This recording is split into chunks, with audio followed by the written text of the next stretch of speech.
Ola, como están? Finalmente confirmáronse os bos presaxios e tamén as sensacións que daba pasear polas rúas de Santiago durante a Semana Santa. A ocupación hoteleira entre o Xoves Santo e o pasado domingo foi do 68%, son 13 puntos máis que na Semana Santa de 2013. Segundo os datos de Hostelería Compostela, a media de ocupación hoteleira nos días fortes da Semana Santa foi do 68,1%. Os mellores resultados foron os dos hotéis de 5 estrelas, que se achegaron ao 80% de ocupación. Dos viaxeiros aloxados entre o Xoves Santo e o pasado domingo, o 55,6% foron nacionais e o 44,4% estranxeiros. En canto ás pensións, a ocupación media situouse no 70,6%. Os datos de Santiago son mellores que a media galega, cunha ocupación hoteleira do 55,7%, un 9% máis que o ano pasado. A concelleira Compostela de Turismo amosouse moi satisfeita con estes datos que, di Reyes Leis, amosan un cambio de tendencia. Días antes de Semana Santa o que se falaba era de que se estaría rondando o 60%, estamos prácticamente no 70%, temos datos de que de 3 a 5 estrelas estaban rondando o 90%, co cal creo que todos os hosteleros están satisfeitos ca campaña de Semana Santa e están optimistas de cara á tempada de verao e nós, por suposto, tamén. Reyes Leis amosaba a súa satisfacción polos datos turísticos durante a inauguración do Foro de Intermediación e Emprego que se celebra hoxe mañá no Palacio de Congresos. Medio cento de empresas de todo tipo participan na cita ofertando 300 postos de traballo. No foro están inscritas 2.000 persoas e 1.000 participarán nas diversas actividades de formación previstas. Preto de 2.000 persoas buscarán unha oportunidade laboral no Foro de Intermediación e Emprego que se celebra no Palacio de Congresos. O alcalde e a concelleira de Promoción Económica inauguraron esta mañá o encontro que combina as ofertas de emprego coas actividades formativas.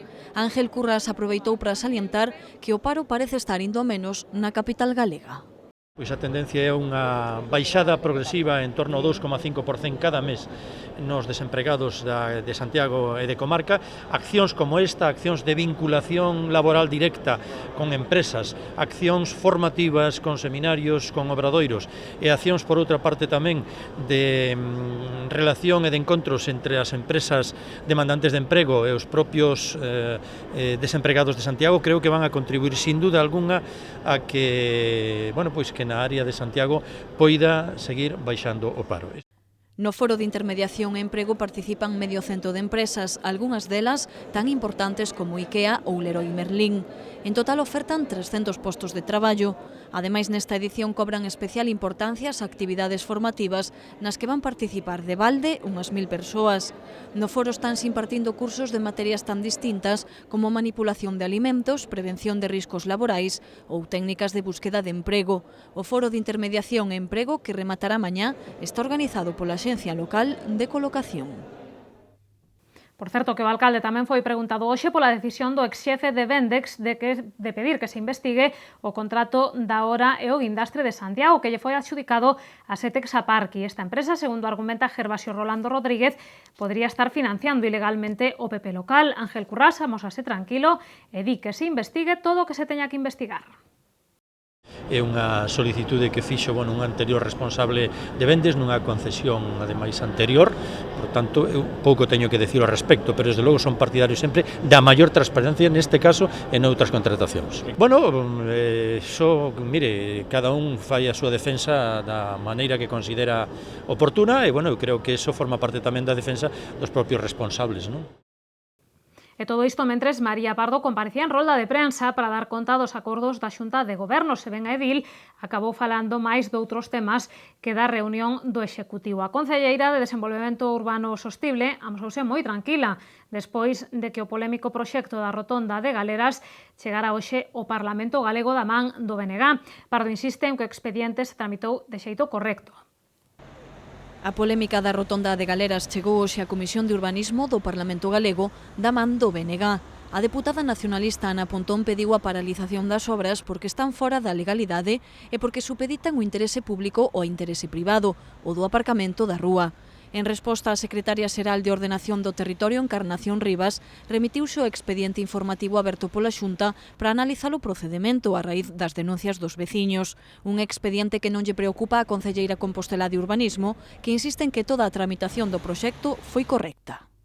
y que no tiene, digamos, ninguna característica especial en relación con otros. Eso en cuanto a lo que es el acceso, ¿no? Que digamos que ahora centra las reclamaciones, porque antes era la rotonda, lo de la rotonda creo que está superado, ahora es el acceso al parking.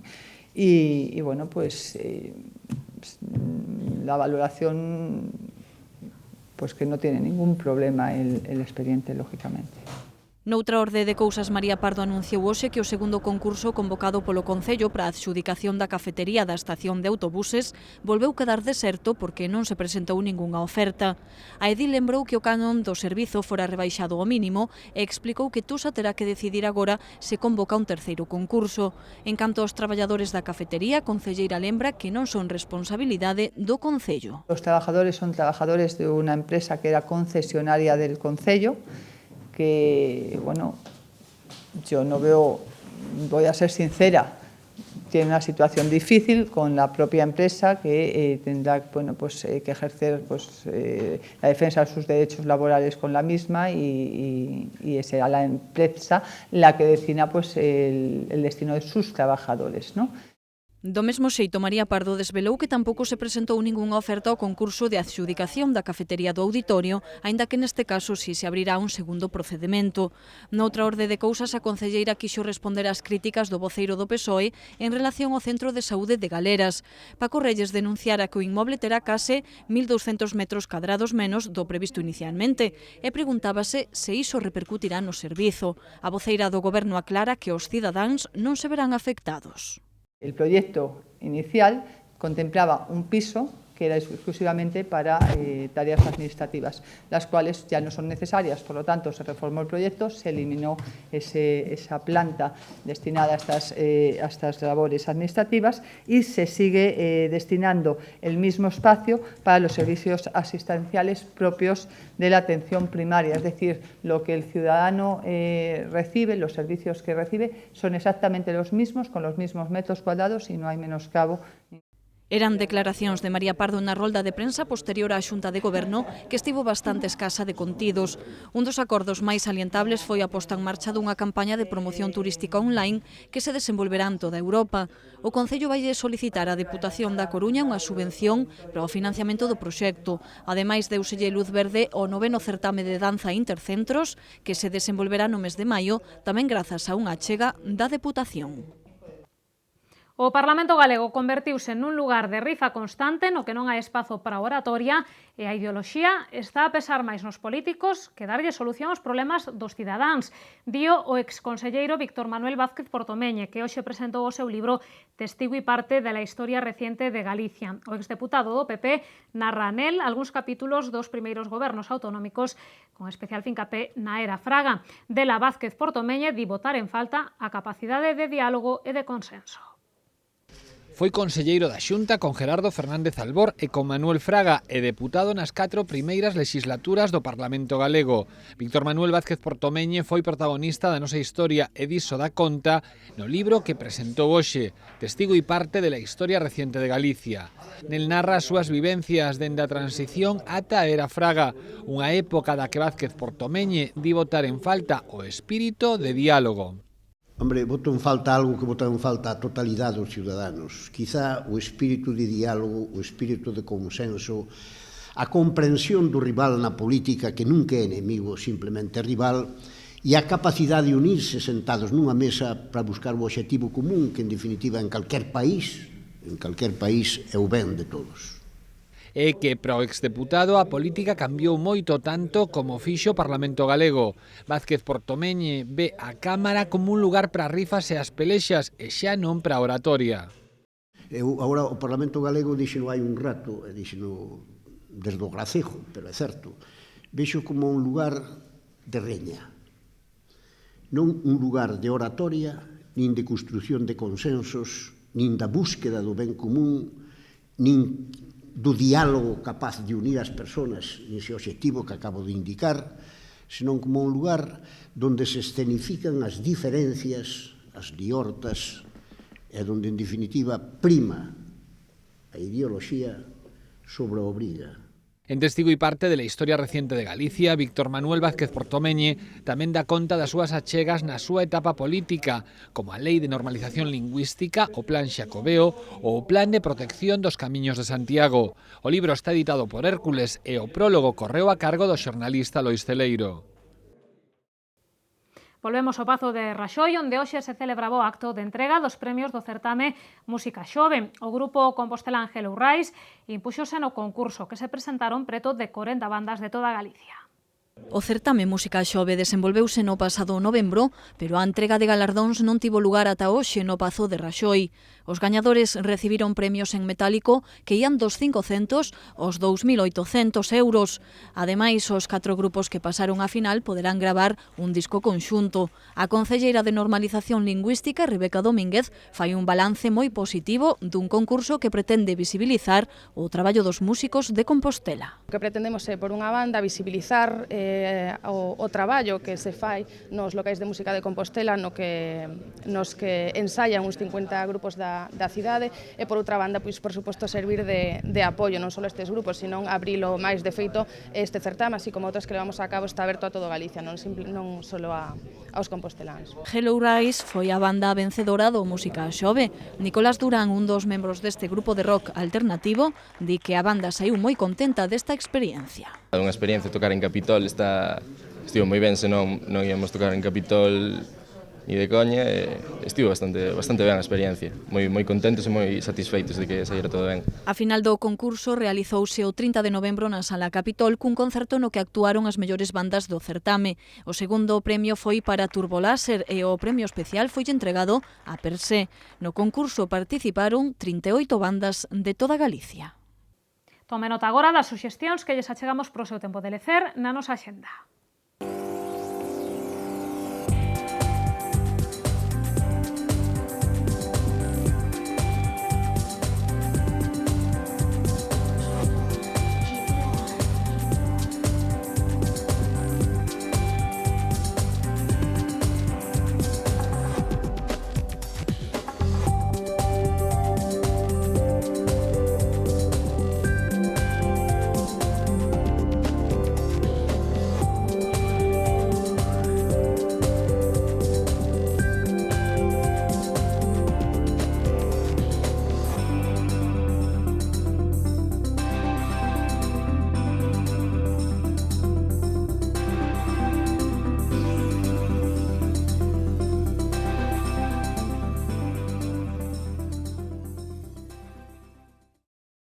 E Meteo Galicia danos conta das previsións do tempo pros vindeiros días.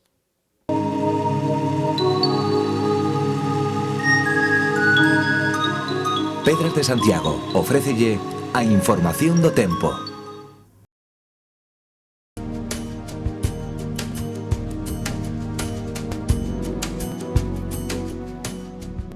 Unha fronte fría cruzará mañá Galicia deixando ceos cubertos e chuvias que empezarán pola franxa atlántica e que pola tarde serán xeralizadas. Os ventos soprarán do sudoeste entre fortes e moderados e as temperaturas irán en lixeiro descenso.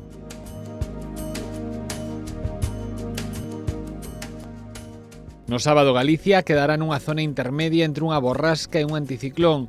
Así os ceos presentarán intervalos anubrados con chubascos máis probables pola mañá. As temperaturas subirán, sobre todo as mínimas, e o vento será moderado do oeste. No domingo os ceos estarán anubrados con posibles chuvias ocasionais. O vento será do oeste moderado e as temperaturas manteránse sen cambios significativos.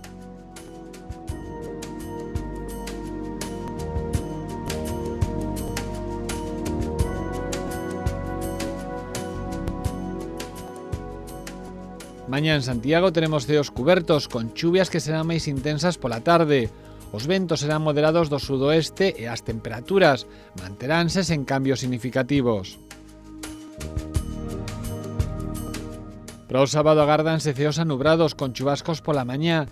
Os ventos soprarán do oeste moderados e as temperaturas subirán. A máxima será de 16 graus e a mínima quedará en 12.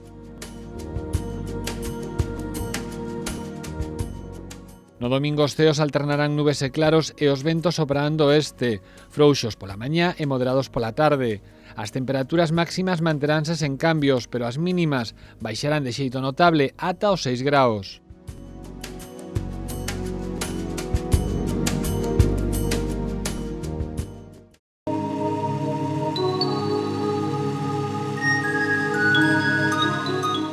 Pedras de Santiago ofreceulle a información do tempo. Isto foi todo. Xa saben que poden seguir informados a través de calquera dos medios do Grupo Correo Gallego. Nos volvemos mañá a partir das 8:15 da tarde. Grazas por estaren aí.